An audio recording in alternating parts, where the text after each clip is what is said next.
As the third most populous city in the US, a lot of people are drawn to Chicago. What's not to love about Chicago? Well, there are actually quite a few things that might make someone think twice about moving there. If you're thinking about moving to, or even just visiting the Windy City, you should stick around for my 9 reasons why you shouldn't move to Chicago.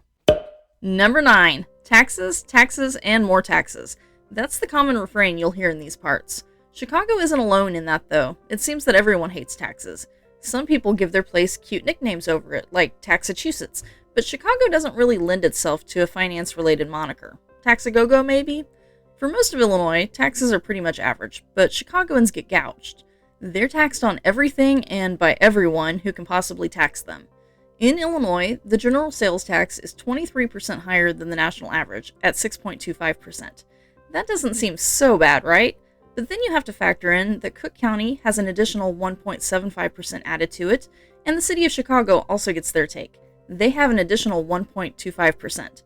There's also a tax for the Regional Transport Authority for another 1%, so Chicagoans have an effective sales tax rate of 10.25%, giving residents one of the highest sales tax rates in the country. Illinois also has one of the country's highest gas taxes. For the previous year, the tax was 38.7 cents per gallon. It was scheduled to go up to 39.2 cents per gallon on July 1st, 2022. However, that increase has been pushed back to go into effect in January 2023. The city of Chicago also has their own gas tax of 8 cents that they add on to it.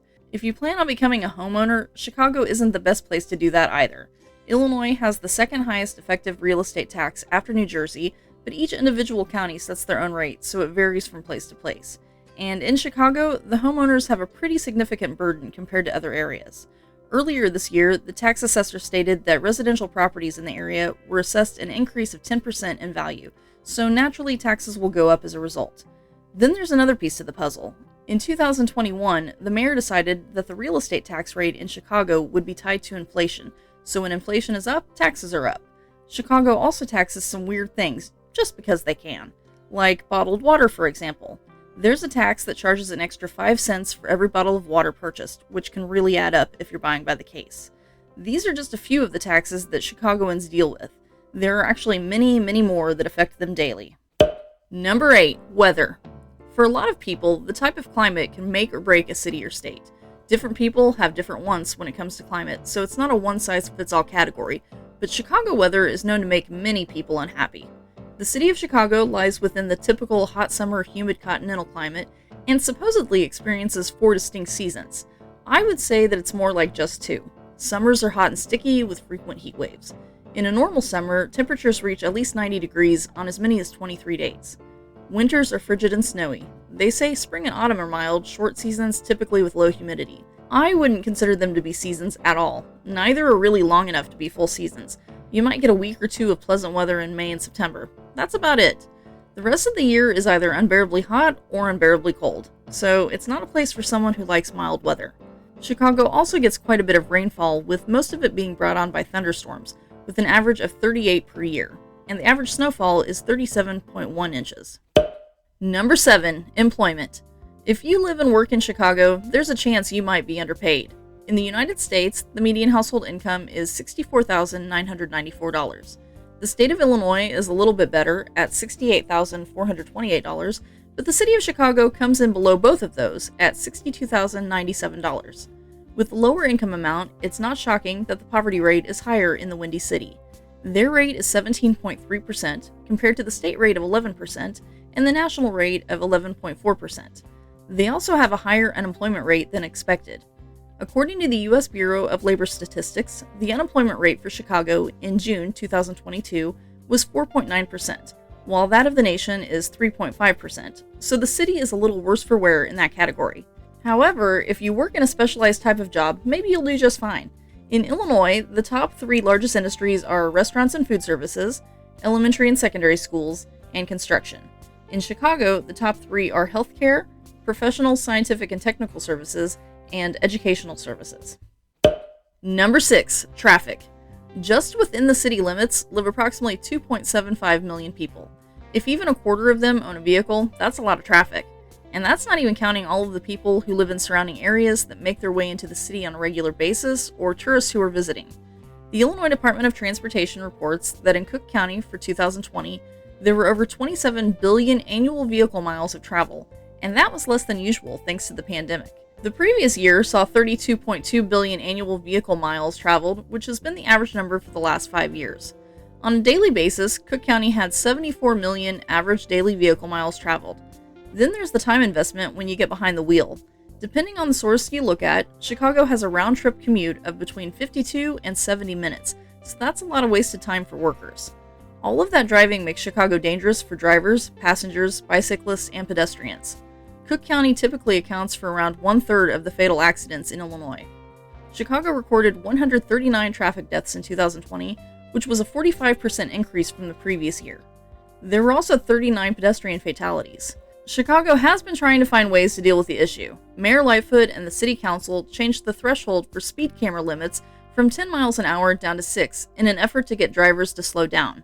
There is also a program called Vision Zero Chicago, which tries to find a way to make the roadways safer. So, for now, they're waiting to see if any of that helps. Number 5. Political corruption. Chicago has been a hotbed of political corruption for pretty much as long as the city has been around, and both parties have been guilty of it. Chicago has a well-known history of machine politics. A political machine is an organized group that gets support from individuals and businesses by giving them rewards and incentives for their efforts. This can be money, government positions, etc. The thing with bribing someone like that is that it gives you some degree of power over them. People typically won't go against you if they know you have dirt on them, and that's what makes the political machine so powerful. Chicago had a well-known machine, with Richard J. Daley at the helm, from 1953 to 1976. He first became chairman of the Cook County Democratic Party Central Committee, and then he was elected mayor in 1955. Several members of his administration were charged with corruption. His son, Richard M. Daley, also served as mayor from 1989 to 2011. The younger Daley often received criticism for giving city contracts to friends, family members, and political allies. He had many scandals throughout his time as mayor. He finally left office when his approval rating dropped down to just 35%. The two Daleys had the two longest running tenures as mayor. The last time a Republican was elected mayor was way back in 1927 when they picked William Thompson. So when political corruption in Chicago is discussed, it is almost always centered around Democrats. However, that's not to say that Republicans haven't also practiced machine politics. They had their own machine at the turn of the last century, led by William Lorimer, who was a U.S. representative who was elected to the Senate in 1910. It was discovered in 1912 that Lorimer had paid an assemblyman $1,000 to vote for him, and his election was nullified based on corruption, and he was removed from his Senate seat. Researchers have found that there have been over 1,600 corruption convictions in the last 45 years, which helps to give Chicago the title of the most corrupt city in the nation, and it costs at least $500 million each year. Number 4. Pollution. The American Lung Association's 2022 State of the Air report shows Chicago has the 16th highest level of ozone in the air. That's also referred to as smog, which gives it an F in that category. They say this is a result of vehicle emissions and a rise in temperature attributed to climate change.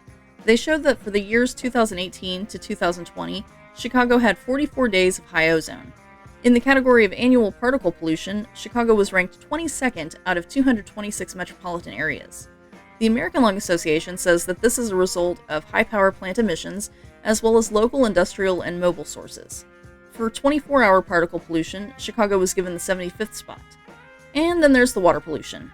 According to the Natural Resources Defense Council, the water in Chicago can't be trusted to be safe for human consumption. The city has approximately 400,000 lead pipes that are still in use, for one thing.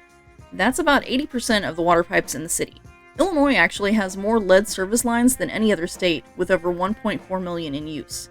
The state legislature passed the Lead Service Line Replacement and Notification Act, which says all municipalities have to remove their lead pipes, but they have until 2071 to do that, so it's not exactly at the top of the list for Chicago leaders. The water itself has issues also. It's sourced from Lake Michigan, which has a long history of industrial polluters ruining the water quality. The Illinois EPA says that all 63 miles of coastline test positive for coal distillation and chemical manufacturing waste in levels that exceed the allowable amount. Chicago's tap water has 20 times the amount of chromium that is considered to be a safe level. The city has had to release guidelines on the water, including tips such as let the water run for 5 minutes and only let the faucet run at a moderate flow before using the water for drinking or cooking. If you choose to live in Chicago, you should just use bottled water. But then you're going to have that extra tax on bottled water, so there's no real solution to the issue. Number 3. Homelessness. Like most major cities across the US, Chicago is experiencing a homelessness problem. Prior to the pandemic, Chicago had an estimated 58,273 people affected by homelessness. There are different types of homelessness, as well as many reasons behind it. Some of the homeless population falls under the sheltered homeless category, which means that they're able to have some sort of roof over their heads. What that means for some is that they double up with family in an overcrowded household.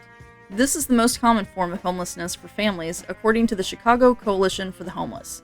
Some families who find themselves without permanent housing actually move out of the city into more affordable areas. Advocate groups for the homeless, including the Bring Chicago Home Coalition, say that the mayor has not done enough to address the issue. They have asked that she set up a dedicated revenue source to address the problem. They even went so far as to make a report card for her showing what areas need to be addressed. A spokesperson for the mayor said that she's trying, by including $202 million in the 2022 budget for things like shelter services, outreach, prevention, rapid rehousing, and other support. For now, though, it's still a problem. Number 2. Housing costs. A factor to the homelessness problem is that housing costs are not all that affordable in the Windy City. The overall cost of living is 11% higher than the national average, and housing costs are even worse. Chicago real estate prices are 22% higher than the Illinois average and 17% higher than the national average. The average cost for a home is $225,200 in Chicago. However, the homes that you'll find for less than that are going to be in sketchy areas. Most of the nice neighborhoods are considerably more expensive. If you prefer to rent, rental prices are 4% higher than the national average. Let's be real, if you're moving to Chicago, you're probably going to rent. The homeownership rate in the city is way below that of the state or of the country, with only 44.2% of the residents owning their homes. For comparison, when you look at the state of Illinois, only 34% of people rent, and nationally it's only 36.4%. What this tells us is that for the majority of people living in Chicago, homeownership is unattainable. Number 1. Crime. Chicago has long been the whipping boy for politicians who want to work their base into a tizzy over crime. Some of that is justified since they did report 492 murders in 2020, but there are worse places. Around 60% of the homicides are attributed to the approximately 17 street gangs roaming the city.